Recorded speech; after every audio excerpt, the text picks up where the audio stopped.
Om Swastiastu. Selamat pagi anak-anak sekalian. Bagaimana kabar kalian hari ini? Semoga selalu dalam keadaan yang sehat ya. Nah, berjumpa lagi dengan Bapak. Pada kesempatan hari ini, Bapak akan memberikan materi pembelajaran kelas 5, tema 5 ekosistem, subtema 1 komponen ekosistem. Dan pada kesempatan hari ini, Bapak akan memberikan materi pembelajaran keempat. Baik anak-anak, adapun muatan pelajaran untuk pembelajaran keempat adalah Bahasa Indonesia, IPS, dan PPKN. Tujuan dari pembelajaran kita hari ini adalah yang pertama, menuliskan ringkasan bacaan teks non-fiksi. Yang kedua, mengidentifikasi unsur-unsur pada peta dan membuat clipping tentang upaya menjaga persatuan dan kesatuan bangsa. Baik anak-anak, Bapak akan mulai pembelajaran pertama, yaitu muatan bahasa Indonesia. Nah, di sini kita akan belajar bagaimana membuat ringkasan teks non-fiksi. Apakah itu meringkas anak-anak? Jadi, meringkas teks non-fiksi adalah menyajikan teks non-fiksi secara lebih singkat dengan mengambil intisari atau ide pokok dari teks.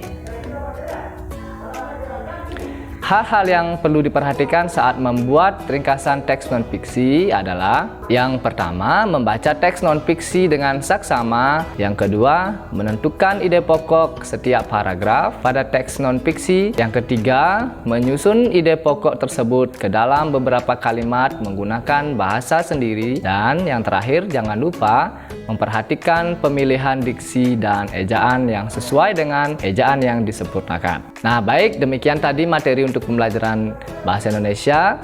Selanjutnya Bapak akan menyampaikan materi muatan IPS. Nah, pada kesempatan ini kita akan belajar tentang kenampakan alam pada peta.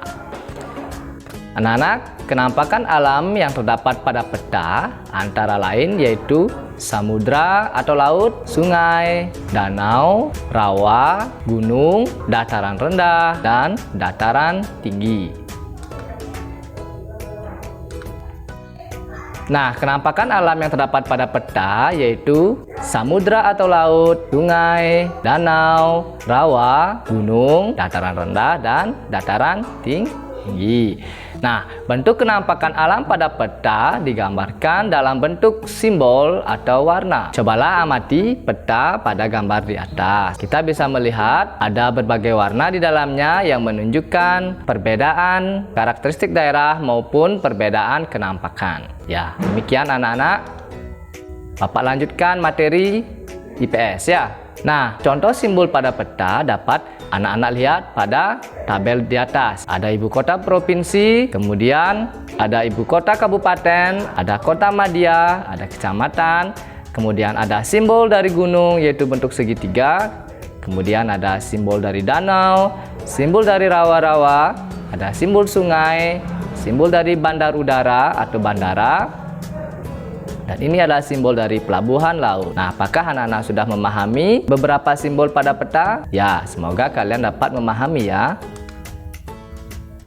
Nah, wilayah pada peta juga dibedakan berdasarkan ketinggian di atas permukaan laut. Kemudian ada simbol-simbol yang menyatakan batas negara seperti disimbolkan dengan garis putus-putus ini. Kemudian ada batas provinsi, kemudian ini adalah batas kabupaten, dan garis lurus ini menyatakan jalan negara. Kemudian ada simbol dari rel kereta api, simbol dari bandara, pelabuhan, pelabuhan penyeberangan, maupun pelabuhan nelayan. Nah, demikian materi untuk muatan pelajaran IPS pada pertemuan keempat. Selanjutnya Bapak akan memberikan materi pembelajaran muatan PPKN. Ya, anak-anak, di sini kita belajar upaya mempertahankan persatuan dan kesatuan bangsa.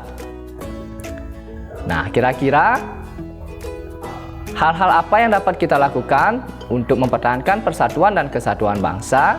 Nah, seperti yang kita ketahui bersama bahwa bangsa Indonesia terdiri atas berbagai macam ras, suku, agama, kebudayaan, bahasa, dan adat istiadat. Nah, dari keberagaman tersebut, kita harus dapat menjaga atau mempertahankan persatuan dan kesatuan bangsa ya. Nah, berikut adalah beberapa cara untuk mempertahankan persatuan dan kesatuan. Yang pertama, saling menghormati dan menghargai.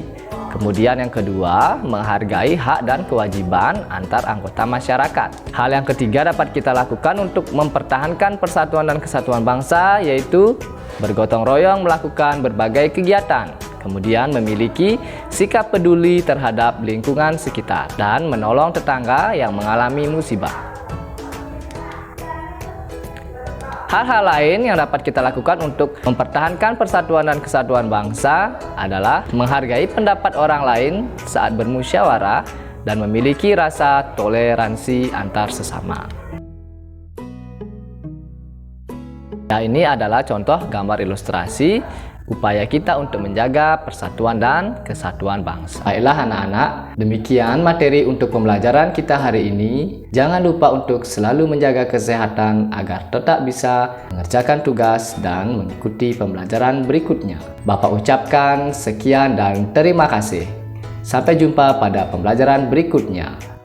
Om Santi Santi Santi Om.